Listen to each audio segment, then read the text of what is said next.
దేవుని నామమునకు మహిమ కలుగును గాక.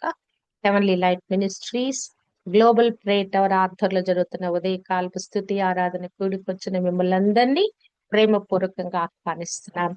నిన్నటి దినము విజ్ఞాపన ప్రార్థనల సమయంలో మరి అనేక మంది మరి రాలేకపోతున్నారు. మరి అయినను ఉన్న కొద్ది మంది ద్వారా మరి ప్రపంచ వ్యాప్తంగా ఉన్న అనేకమైన విషయాల గురించి మనం ప్రార్థన విజ్ఞాపన చేయటానికి global women prayer warriors team కి దేవుడు అనుగ్రహింప చేసిన కృప కొరకై దేవాది దేవునికి కృతజ్ఞతాస్తుతులు చెల్లిస్తున్నాను. మన గురించి మనం ప్రార్థన చేసుకుంటే అది హితమైన కార్యం కాదు, గాని ఎవరు బాధలో ఉన్నారు, ఎవరు మరి సమస్యలో ఉన్నారు, వారి గురించి మనము ప్రార్థన చేయట అంటే విజ్ఞాపన చేయట, బద్దలైన సందులో నిలబడి ప్రార్థన చేయటను దేవుడు కోరుకుంటున్నాడు. అది దేవుని హృదయమైనది. మరి ఆ విధంగా ఒక దినాన్ని ప్రార్థన కొరకు, విజ్ఞాపన ప్రార్థనల కొరకు ఎంచుకొని కార్యము జరిగించటానికి దేవుడు మనకు అనుగ్రహింప చేసిన ధన్యకరమైన సమయం బట్టి దేవాది దేవునికి కృతజ్ఞతాస్తుతులు చెల్లిస్తున్నాను. యోహాను సువార్త 11వ అధ్యాయంలో నుంచి మనము ధ్యానిస్తున్నాము.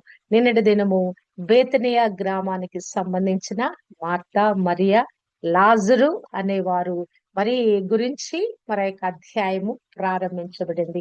వారు ఎవరై ఉన్నారు, మరి వారి గురించి రాయబడిన విషయాలు ఏంటని మనం నేర్చుకుంటూ ఉన్నాం. 2వ వచనంలో చూసినట్లయితే, ఈ లాజరు ప్రభువును ఒక అత్తరు పూసి తన తల వెంట్రుకలతో ఆయన పాదములు తుడిచిన మరియకు సహోదరుడు. యొక్క ఈ అధ్యాయం మొత్తం కూడా ఒక వ్యక్తి మీద కేంద్రీకృతమైనది. ఎవరైనా లాజరు.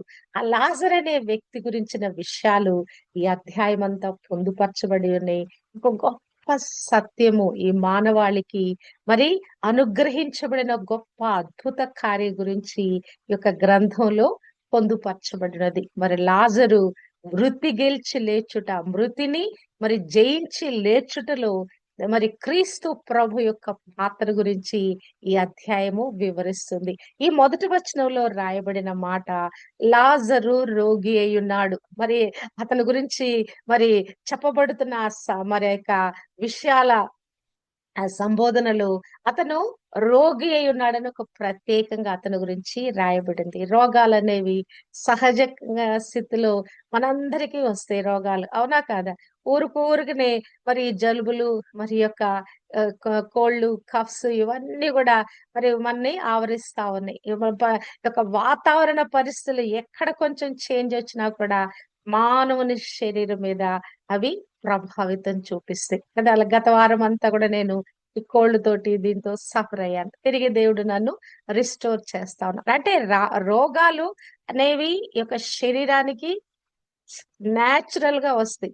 ఈ శరీరంలో ఈ కెమికల్స్ మరి చేయబడినటువంటి శరీరము, రకరకాలైనటువంటి కణ సముదాయం కలిగిన ఈ శరీరము మరి అనేక విధాలుగా ప్రభావితం అవుతూ ఈ రోగాలు, వ్యాధులు మరి వాటి తాలూకు మరి యొక్క సమస్యల గుండా మనం వెళ్తాం. అయినను ఈ రోగాలన్నిటి కూడా మరి దేవుడు ఏదో విధంగా మరి మన స్వస్థపరుస్తాడు. ఆయన ఎందలి మనం పెట్టే విశ్వాసం ద్వారా కావచ్చు, లేకుంటే మనం వాడే ఈ యొక్క లోకంలో మనకు అనుగ్రహించబడిన ఈ యొక్క మెడికేషన్ ద్వారా, డాక్టర్స్ ద్వారా మనకి ఈ స్వస్థతలు జరగవచ్చు. ఇక్కడ ఇతను ప్రత్యేకంగా ఇతను రోగి అయి ఉన్నాడు, ఇతను ఫలానా వారి తమ్ముడని కూడా ఇక్కడ రాయబడింది. ఆ లాజరు ఫలానా వ్యక్తి. ఆయనకు మరి అత్తరు పూసి, ప్రభువునకు అత్తరు పూసి తన తల వెంట్రుకలతో ఆయన పాదములు తుడిచిన మరియకు సహోదరుడు కదా. ఒక వ్యక్తి చేసిన గొప్ప కార్యము కదా. ఈమె గురించి మరి ఈ దినం వరకు కూడా ప్రపంచ యావత్తు కూడా ప్రశంసిస్తా ఉన్నది అని ఆ మాటలు ఎక్కడ ఈ సువార్త ప్రకటించబడద్దు, ఈమె చేసిన ఈ కార్యం కూడా మరి ప్రకటించబడుద్దని ప్రభు తన నోటి వెంట చెప్పాడు. అంటే ఇప్పుడు ఈ 2025 సంవత్సరంలో మనం ధ్యానిస్తున్నా కూడా ఆమె చేసిన గొప్ప కార్యాన్ని గురించి మనం దేవుని మహిమపరుస్తున్నాం. ఆమెకు మరి దేవుడు అనుగ్రహింప చేసిన ఈ ధన్యత, ఆమె హృదయంలో దేవుని గురించిన ఆ గొప్ప ప్రేమ, ఆ గొప్ప మమకారము, ప్రభు కొరకు ఏదైనా ఇచ్చివేయాలి, తన జీవితాన్ని ఇచ్చివేయాలని ఆ యొక్క తపన మరి మనము అర్థం చేసుకోవచ్చు. మూడో వచనంలో చూచినట్లయితే అతని అక్క చెల్లెండ్లు, ప్రభువా ఇదిగో నీవు ప్రేమించువాడు రోగియున్నాడని ఆయన యొద్దకు వర్తమానము పంపిరి. ఈ యొక్క మరి ఇతను రోగిగా ఉన్నాడు, ఫలానా వాని తమ్ముడై ఉన్నాడని చెప్పిన తర్వాత అక్క చెల్లెండ్రు, ఒకళ్ళ అక్కయ్య ఉండొచ్చు, ఒకళ్ళ మరి చెల్లెయ్యి ఉండొచ్చు. మరి లాజరుకు వాళ్ళు అతని అక్క చెల్లెండ్రు, లేకుంటే మరి వాళ్ళిద్దరూ మరి మార్తా మరి అక్క చెల్లెండ్రులై ఉన్నారు. కానీ అతని అక్క చెల్లెండ్రు ప్రభువా అని వారు ప్రభుని సంబోధిస్తూ, అంటే దేవునిని దేవుడు అని మనం పలికినప్పుడు ఒక విధమైన అనుబంధం ఉంటదండి. దేవుడని పలికినప్పుడు భయంతో, గౌరవంతో కదా! అదెంతో మనము ఆ పదము దేవుడు అనే పదాన్ని మనం పలికేటప్పుడు మన లోపల ఒక ప్రత్యేకమైన భావన కలుగుద్ది. అదే ప్రభు అంటే అది నాకు చాలా దగ్గరగా అనిపిస్తదండి. నేను చాలా సార్లు లార్డ్, లార్డ్, లార్డ్ అనుకుంటా ఉంటాను. అంటే ఈ ప్రభు అనే మాట చాలా సమీపంగా, చాలా సన్నిహితంగా అనిపిస్తది. దేవుడనే పదమేమో కొంచెం దూరంగా, మరి మహిమాన్వితంగా ఘనపరచదగిన వ్యక్తిగా అనిపిస్తది.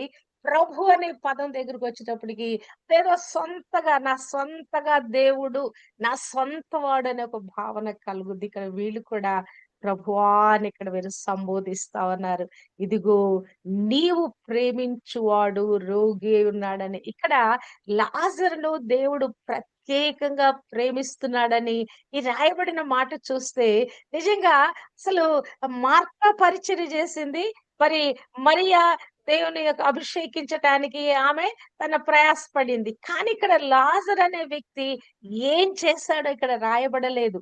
నీవు ప్రేమించువాడు రోగి అయ్యున్నాడని ఆయన యొద్దకు వర్తమానము పంపిరి. మనం సాధారణంగా అనారోగ్యం కలగగానే చూస్తాం. ఏ డాక్టర్ దగ్గరికి వెళదాం, ఎక్కడ స్పెషలైజేషన్ ఉంది, ఈ జబ్బుకి ఎక్కడికి వెళ్తే బాగుంటది, ఇవన్నీ మనం ఆలోచిస్తాం. కానీ మనకు అనారోగ్యం కలగగానే మనం చేయవలసిందేంటంటే దేవుని పాదముల యొద్దకు రావాలి. దేవుని పాదాల యొద్దకొచ్చి అసలు ఈ అనారోగ్యానికి కారణం ఏంటి? దీంట్లో నా పాపానికి సంబంధించిన తాలూకు ఏమన్నా ఉందా నా అనారోగ్యానికి? రెండవది, ఏ వాతావరణ పరిస్థితులను బట్టి నేను ఇలా అయ్యాను? నా శారీరక పరిస్థితులు ఎలా ఉన్నాయి? నా మానసిక పరిస్థితులు ఎలా ఉన్నాయని మనం వివేచించుకోవాలండి. నా మట్టుకు నాకు దేవుడు ఈ కృప ఇచ్చాడు. ఒక సిక్‌నెస్ కాగానే అసలు నాకెందుకు ఈ సిక్‌నెస్ కలగటానికి ఏమైంది? ఎందుకు నేను ఈ యొక్క రోగ బారిన పడ్డాను? నేను వెంటనే ఆలోచిస్తాను. కోల్డ్ కలగటానికి కారణం ఏంటంటే నాకు ఓవర్ హీట్ చేసింది.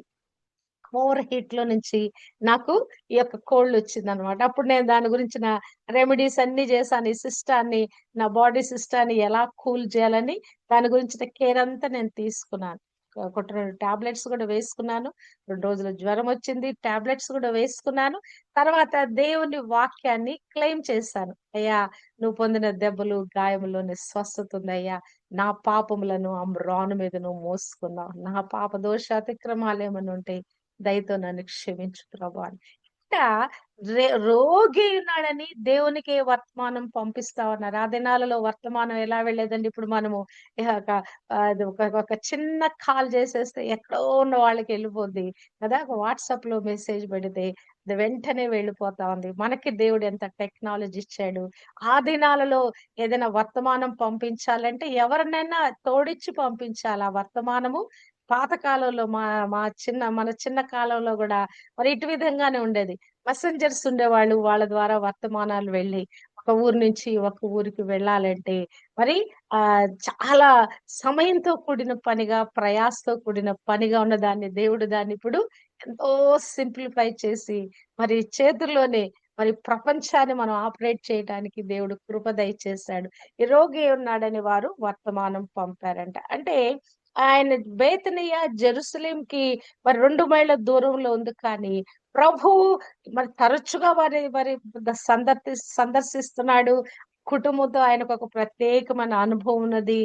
నీవు ప్రేమించువాడు ప్రత్యేకంగా దేవుని చేత ప్రేమించబడేవాడు రోగి అయి ఉన్నాడని ఇక్కడ వర్తమానం పంపిస్తున్నాడు. ఈ దినము ఉదయకాలము నీవు ప్రేమించువాడు అని నన్ను గురించి నేను చెప్పుకోగలను. అయ్యా! నువ్వు నన్ను ప్రేమిస్తున్నావు. అంటే ప్రత్యేకంగా దేవుని ప్రేమను చూరగన్న వ్యక్తిగా నేను ఉన్నానా? నీవున్నావని ఉదయకాలము మనము మరి ఒక ప్రశ్న వేసుకుందాం. దేవుని ప్రేమించుట అనే దానికి యోహాను సువార్త ఏమి డెఫినిషన్ ఇస్తుందంటే, ఆయన ఆజ్ఞలు గైకొనువాడు ఆయనను ప్రేమించువాడు. ఆయనను ప్రేమించువాడు ఆయన ఆజ్ఞలు గైకొంటాడు. ఈ 2 మాటలు 14, 15 వచ్చిన అధ్యాయాలలో రాయబడింది. మనం ప్రేమిస్తున్నాం అంటే అర్థం ఏంటంటే, ఆయన ఆయన ఆజ్ఞలను మనం గైకొని తీరాలి. ఆయన ఆజ్ఞలు గైకొన్నామంటే గనక ఆయన ఆటోమేటిక్ గా మనము ప్రేమిస్తాము. అంటే ఈ లాజరు కూడా దేవుని యొక్క మాటలను అనుసరించుచున్న వ్యక్తి అయ్యుండొచ్చు. నీవు ప్రేమించువాడు అని ఇక్కడ రాయబడిందంటే గనక దేవుని యొక్క ధర్మశాస్త్రాన్ని ఆ దినాల్లో ఇవ్వబడిన వారికి వాక్యమైనటువంటి ధర్మశాస్త్రాన్ని అంత చక్కగా అనుసరిస్తున్న వాడు అయ్యి ఉండవచ్చు. 14వ వచనము. యేసు ఇది విని ఈ వ్యాధి మరణము కొరకు వచ్చినది కాదు గాని దేవుని కుమారుడు దాని వలన మహిమ పరచబడినట్లు దేవుని మహిమ కొరకు వచ్చినదనెను. మరి ఇక్కడ ప్రభు ఏమకి వర్తమానం వచ్చింది. ఆ వర్తమానం వచ్చిన తర్వాత ప్రభు అతని గురించి ఒక స్టేట్మెంట్ ఇస్తా ఉన్నాడు లాజరు గురించి. యేసు అది విని ఈ వ్యాధి ఏదైతే ఇప్పుడు రోగి అయి ఉన్నాడో, ఒక వ్యాధితోటి రోగి అయి ఉన్నాడో, ఈ వ్యాధి మరణము కొరకు వచ్చినది కాదు కదా. రోగాలు ఏం చేస్తాయి? క్రానిక్ రోగాలు ఏం చేస్తాయి? మరి మరణంలోకి తోడుకొని వెళ్తాయి. చాలా మంది మంచం పట్టి కదా ఆ రోగంలోనే చాలా మంది మరి మరణానికి వెళ్ళిపోతారు. మనకు సాధారణంగా మనకు తెలుసు క్రానిక్ డిసీజెస్ అనేవి మనిషిని ఎలా పట్టి పీడిస్తాయి, ఎలాగున పని మరణంలోకి తోడుకొని వెళతాయో మనకు తెలుసు. కానీ ప్రభు అంటున్నాడు అది చాలా పెద్ద రోగం అయి ఉండొచ్చు. ఇక్కడ రోగం ఏంటో రాయబడలేదు గాని ఈ వ్యాధి మరణము కొరకు వచ్చినది కాదు, కానీ దేవుని కుమారుడు దాని వలన మహిమ పరచబడినట్లు దేవుని మహిమ కొరకు వచ్చింది. ఇక్కడ ప్రభు ఇద్దరు వ్యక్తుల యొక్క మహిమ గురించి మాట్లాడుతున్నాడు. ఒకటి దేవుని కుమారునికి మహిమ కలగబోతుంది. అంతేకాదు తండ్రి అయిన దేవునికి కూడా మహిమ కలగబోతా ఉంది. అంటే తాను యొక్క మరణాన్ని గెలిచి లేచువాడు అనే విషయాన్ని యొక్క లాజరు యొక్క మరణము ద్వారా ఆయన పునరుద్ధానముతో గెలిచి లేచేవాడు. అంతేకాదు తన యందు విశ్వసించిన వారిని మరి మరణము నుండి లేపగలిగిన శక్తి కలిగిన వాడు అనే ఒక రుజువు చేయటం కోసం ఆయన మరి యొక్క మరణాన్ని జయించిన వాడు, మరణ వేదన నుంచి ఆయన తొలగించబడ్డాడు. మనము కూడా తొలగిస్తాడు, మన నుండి కూడా ఆ మరణ వేదనలు తొలగిస్తాడు అనే దానికి సాదృశ్యంగా ప్రభు ఇదంతా ఊహిస్తా ఉన్నాడు. ఈ మాట వినగానే ఆయన మరి ఏమి జరగనయిందో, ఏమి సంభవించనయిందో కదా ఆయన విషయాలంతా కూడా ఆయన కళ్ళ ముందు కనపడితే ఎవరైనా సర్వజ్ఞుడైనాడు ఆయన కదా. ఆయనకు ఆ మాట చెప్పగానే ఆ ముందు జరగబోతున్న విషయం అంతా కూడా ఆయన కళ్ళ ముందు ఆవిష్కరిస్తా ఉన్నది. అంటే ఈ అనారోగ్యము మరణముతో ముగియదు, ఒక మహిమకరమైన కార్యంతో ముగుస్తుంది అని ప్రభు ఇక్కడ ప్రవచనాత్మకంగా మాట్లాడుతున్నాడు. దేవుని కుమారుడు మహిమపరచబడతాడు. మరి అంతేకాదు దాని ద్వారా తండ్రి అయిన దేవుడు కూడా మహిమపరచబడతాడు. దేవుని మహిమ కొరకు కదా మనకొచ్చే వ్యాధులు, ఈ జబ్బుల ద్వారా కూడా దేవునికి మహిమ కలుగుద్దంటే అబ్బా ఎంత అద్భుతం ఇది. మానవునికి ఒక బలహీనత కలుగుట దేవునికి మహిమ, మానవునికి ఒక రోగం వచ్చుట దేవునికి మహిమ. కొన్నిసార్లు మనకు కలిగే అనారోగ్యాల ద్వారా కూడా మనకి దేవుడేంటి ఎవరనేది సంపూర్ణంగా అర్థమవుద్దండి. ఇంకను దేవుని మీద ఆనుకోవటం ఏంటో తెలుస్తుంది. ఆయన కొరకు భయభక్తులు కలిగి జీవించుట ఎలానో ఆ మిగిలిన జీవితం ఆ మరణము నుంచి విడిపించబడిన తర్వాత దేవుని కొరకు మిగిలిపోయిన శేష జీవితాన్ని ఎలా దాన్ని ఉపయోగించుకోవాలనే ఒక తపన, ఒక భయము మనలో కలుగుద్ది. 2006లో నేను మరణ పడకెళ్ళేసి వచ్చాను. నా ఊపిరి పోయి తిరిగి నాలో వచ్చిన తర్వాత ప్రభు దగ్గర నేను ఒక వాగ్దానం చేశారు. ప్రభువా నన్ను తిరిగి బ్రతికిస్తే నేను నీ కొరకే జీవిస్తానయ్యా, నీ సేవ చేస్తాను. నేను ఈ భూమి మీద సేవ చేయటానికి నాకు ఇంకా ఆయుష్ ఉంటే గనక నన్ను బ్రతికించు, నన్ను నీ సేవలో వాడుకో, నీ కొరకే నేను జీవిస్తానని ఒక తీర్మానం తీసుకున్నాను. 2006 నుంచి 2025 20 సంవత్సరాల నుంచి దేవుడు తిరిగి నాకు ఊపిరి పోసి నన్ను మరి నడిపిస్తా ఉన్నాడు. ఆయన సేవా పరిచర్యలో వాడుకుంటున్నాడు. అంటే ఒక వ్యాధి వచ్చుట ద్వారా, ఒక మరణ పడక వెళ్ళుట ద్వారా, తిరిగి బ్రతికించబడుట ద్వారా మనకేమర్థమవుద్దంటే మన జీవితం యొక్క విలువ, ఈ భూమి మీద మనం జీవించే ప్రతి దినము యొక్క విలువ మనకర్థమవుద్దండి. మనకు రావాలి, శ్రమలు రావాలి, ఈ బాధలు రావాలి, ఈ యొక్క పోరాటాలు మనకు రావాలి. అప్పుడే మన జీవితం యొక్క విలువ తెలుస్తుంది. ఒట్టిగా మనమేదో నామినల్‌గా వెళ్తా ఉంటే మన జీవిత విలువ తెలీదు. నాకెప్పుడైతే ఆ మరణ పడకలోంచి విడిపించబడ్డానో ఇంకా దేవుని మీద ప్రేమగా ఎక్కువైపోయింది. ఆ దేవునితో ఇంకా అనుబంధం ఎక్కువైపోయింది. 3 మంత్స్ నేను లీవ్ పెట్టి ఇంట్లో ఉన్నాను.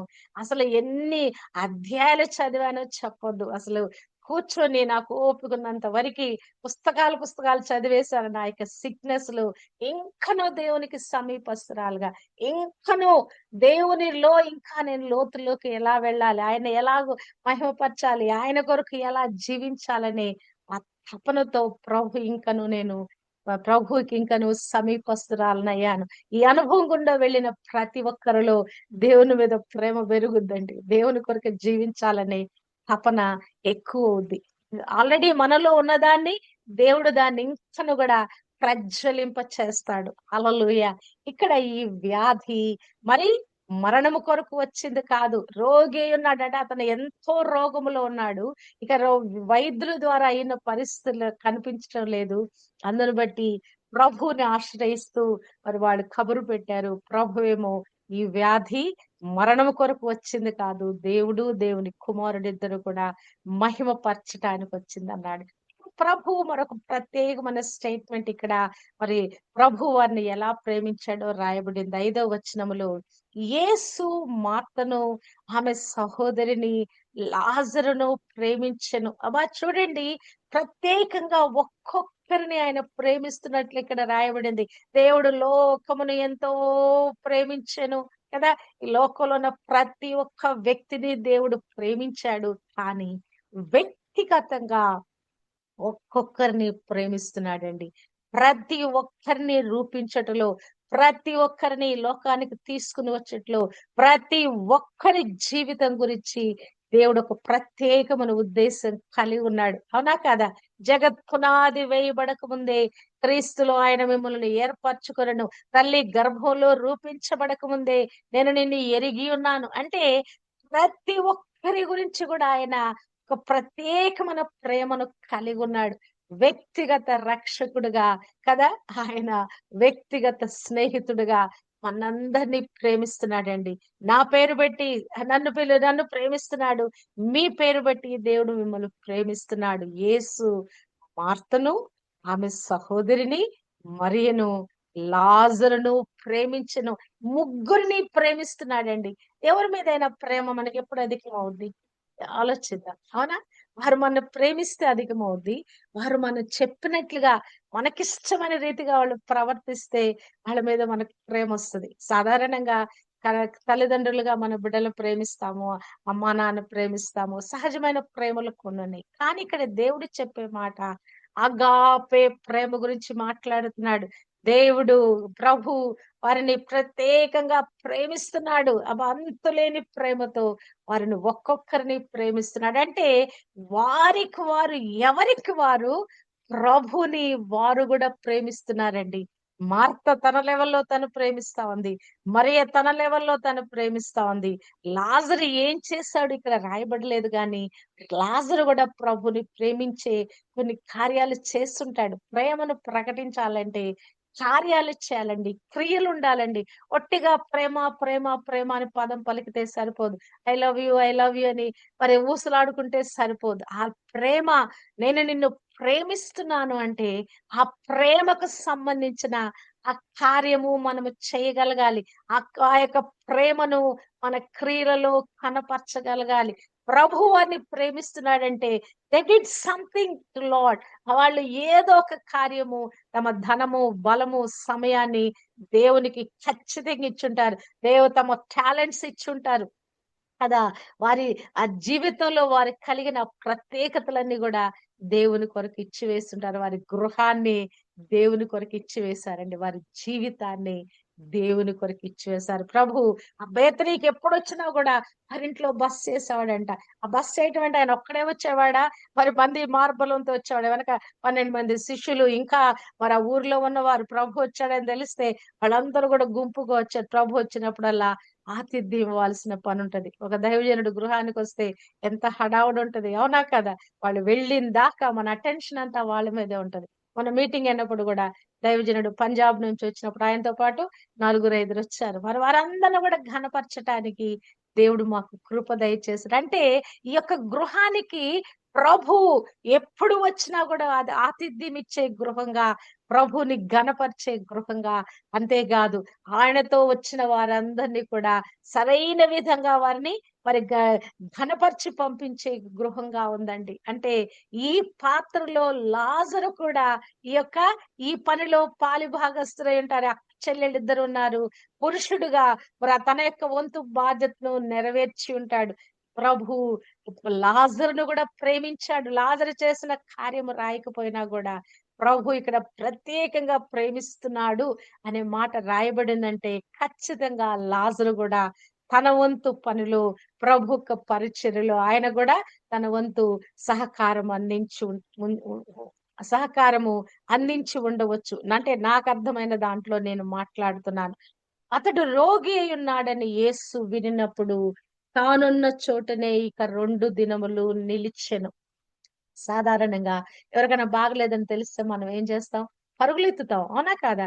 ఏదో ఒక విధంగా వారికి ఎలాగో అనారోగ్యం నుంచి బయటికి రావాలి. ప్రార్థనలు ముమ్మరంగా చేయటం మొదలుపెడతాం.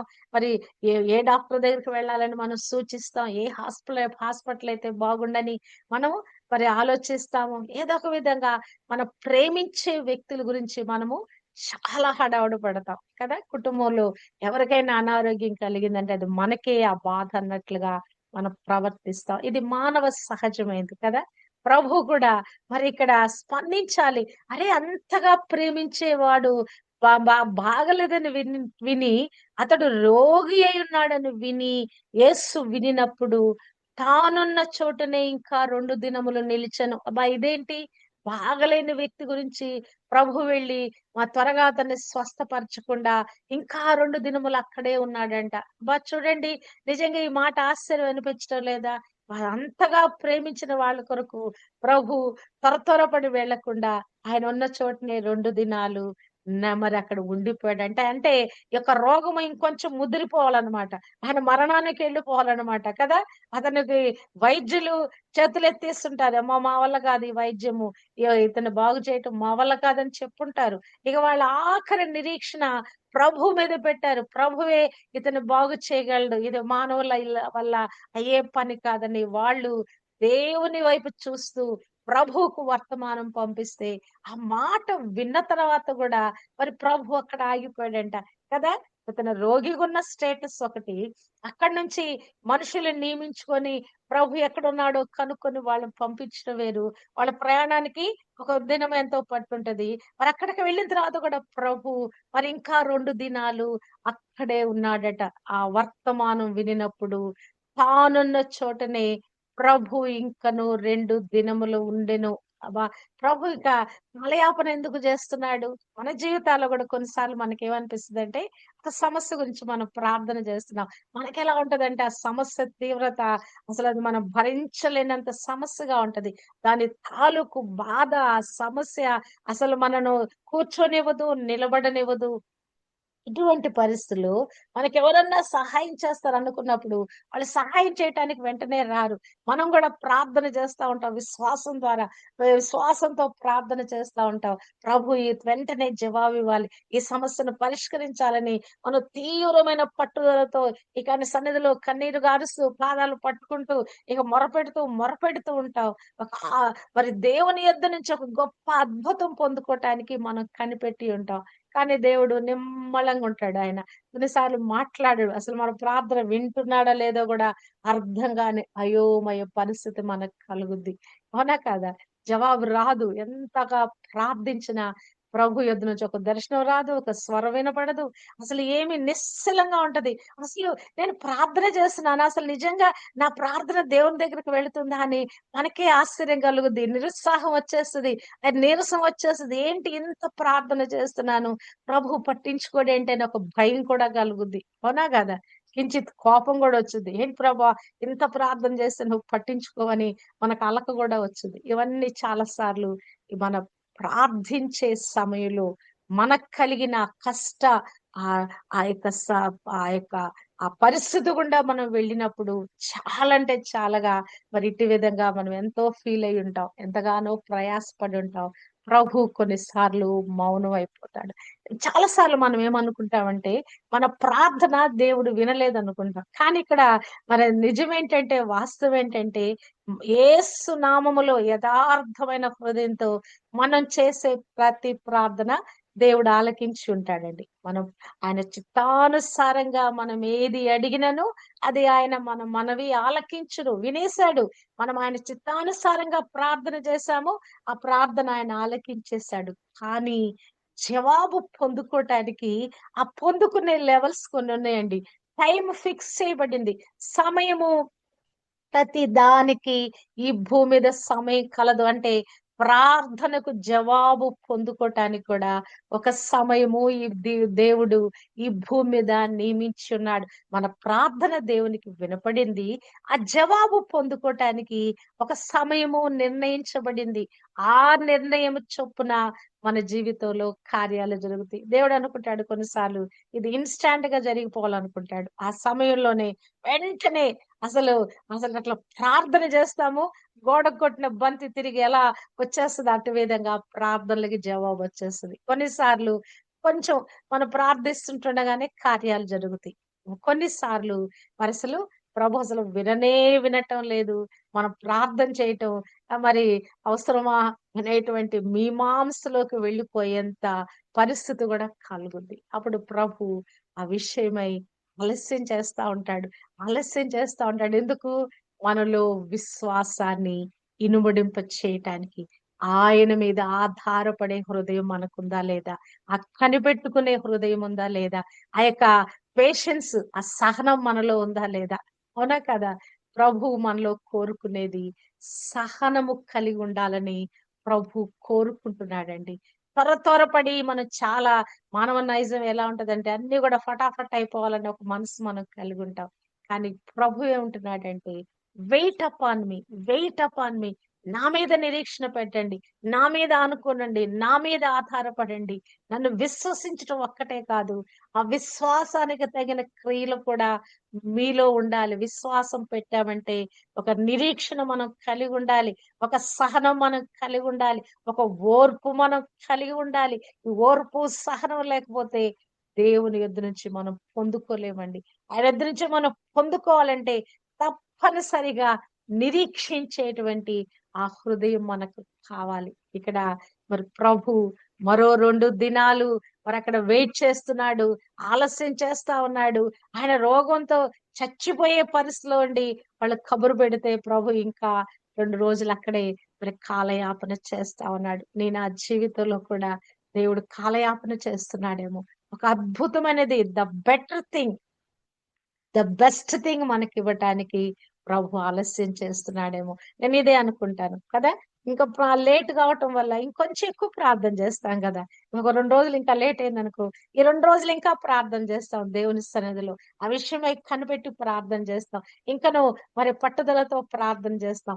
ఆత్మ తీవ్రతతో ప్రార్థన చేస్తాం. అంటే మనకి ప్రార్థన నేర్పించటానికి దేవుడు మన జీవితంలో కొన్ని సార్లు ఆలస్యం చేస్తాడు. ఈ ప్రార్థన పోరాటంలో మనం నిష్ణాతులు కావటానికి, ఆత్మతో, రోషంతో నింపబడి మనం ప్రార్థన చేయటానికి. కొన్నిసార్లు మనం ప్రార్థన చేసే తీరు గూడా ఒక్కొక్క సమయంలో ఒక్క విధంగా ఉంటదండి. ఏదో కొన్నిసార్లు క్యాజువల్‌గా చేసేస్తాం. కొన్నిసార్లు నమ్మకంతో, విశ్వాసంతో చేసేస్తాం. కొన్నిసార్లు ఆత్మ తీవ్రతతో చేస్తాం. కొన్నిసార్లు రోషంతో చేస్తాం. కొన్నిసార్లు పట్టుదలతో ప్రభువా ఇది నువ్వు ఇస్తావా లేదా అని ఒక పట్టుదలతో మనం చేస్తాం. అంటే ఇవన్నీ మనకు అభ్యాసం చేయించటానికి, ఈ ప్రార్థనలో మనం నిష్ణాతులుగా మార్చబట్టానికి ప్రభు తన కార్యాలను ఆలస్యం చేస్తాడండి. మన ప్రార్థనలు వినపడిని. ఆ ప్రార్థనలకి జవాబు ఎప్పుడో సిద్ధపరచబడింది కానీ, తిరిగి దాన్ని పొందుకోటానికి మనని దేవుడు సిద్ధపరుస్తా ఉన్నాడు. హల్లెలూయా! చాలా సార్లు మానవులు ఏమనుకుంటారంటే, మనం అదే దేవుణ్ణి మనం మెప్పించి దేవుని యొద్ద నుంచి పొందుకోవాలనుకుంటారు. కాదు, కాదు. దేవుడు ఏం చేస్తాడంటే, ఆ సమయాన్ని ఆలస్యం చేయటం ద్వారా మన యొక్క జీవిత స్వభావాన్ని మార్చివేస్తాడు. మన యొక్క ప్రార్థన మరి ఆ యొక్క దానిని ప్రార్థన అలవాటుని మార్చివేస్తాడు. మనలోనే మన ఆంతరంగికంగా మనలో ఒక మార్పును తీసుకొస్తాడు. మన విశ్వాస పరిమాణం పెంచబడటానికి దేవుడు కోరుకున్న లెవెల్‌లోకి మనం వచ్చిందాక కూడా కొన్నిసార్లు ఆ ప్రార్థనలకు జవాబు రావు. ప్రభు వెయిట్ చేస్తాడు. కొన్ని రోజులు అక్కడ ఆగిపోతాడాయన. మనని పరిశీలనగా చూస్తూ మన విశ్వాస పరిమాణము మనలో మరింకను పెంచబడటానికి ఆయన మన విషయాలు కొన్నిసార్లు మనకి ఆలస్యం చేయబడతాయి. ఇక్కడ రోగి అయినటువంటి మరి ఆ యొక్క లాజరు ఇక చనిపోయి ఇక సమాధి చేయబడేంత పరిస్థితి వచ్చేంత వరకు కూడా ప్రభు అక్కడ ఆగిపోయి ఉన్నాడు. ఎందువలన ఈ వ్యాధి మరణము కొరకు వచ్చినది కాదు గాని దేవుని కుమారుడు మహిమపరచబడవలను, మరి తండ్రి కూడా దేవుడు కూడా మహిమపరచబడవలను అనే మాట నెరవేర్చబడటానికి ఇక్కడ ప్రభు ఆలస్యం చేస్తున్నట్లుగా ప్రభువే పునరుద్ధానుడు మరి తన నమ్మిన వారిని కూడా పునరుద్ధానంలోకి తోడుకొని వెళ్తాడని ఆ గొప్ప సత్యాన్ని ఈ ప్రపంచానికి చాటి చెప్పటానికి సువర్ణాక్షరాలతో ప్రభు పునరుద్ధానుడు, ఆయన నమ్మిన వారందరూ కూడా పునరుద్ధానులు అవుతారని రాయబడిన యొక్క మాటలు జీవ వాక్యము మనందరి జీవితాల్లో, విశ్వసించిన వారందరి జీవితాల్లో జరగటానికి దేవుడు ఈ ప్రణాళికను ఈ లాజరు ఎడల ఈ కార్యము చేస్తా ఉన్నాడు. కనుక మన జీవితాల్లో కూడా మన జవాబులు మరి లేట్ అయినా కూడా నిరుత్సాహపడొద్దు. విశ్వాసం కోల్పోవద్దు. అపనమ్మకంలోకి వెళ్ళిపోవద్దు. నాకెప్పుడో ఒక మాట మన దావీదు భక్తుడు చెప్పిన మాట 26వ అధ్యాయం మొదటి వచనంలో ఏమియు సందేహింపకుండా నేను యెహోవా యందు నమ్మకించున్నాను. అది ఏ పరిస్థితి అయినా ఎక్కడ కూడా మనకు సందేహం రాకూడదు, అనుమానం రాకూడదు, అల్ప విశ్వాసం రాకూడదు. శ్వాసం నుంచి అధికమైన విశ్వాసంతో అది ఏ పరిస్థితి అయినా దేవుని మీదే ఆనుకుంటూ దేవుని యందలి విశ్వాసాన్ని వృద్ధి చేసుకుంటూ మన జీవితంలో ఉన్న ప్రతి కార్యాన్ని మనం పొందుకుందుము గాక. అది మరణకరమైన పరిస్థితి అయినా మృతి గెలిచి లేచిన ప్రభువలే మనం కూడా మరణాన్ని జయించటానికి దేవుడు తన కృప మనకు అనుగ్రహింప చేయును గాక. దేవునికే మహిమ కలుగును గాక.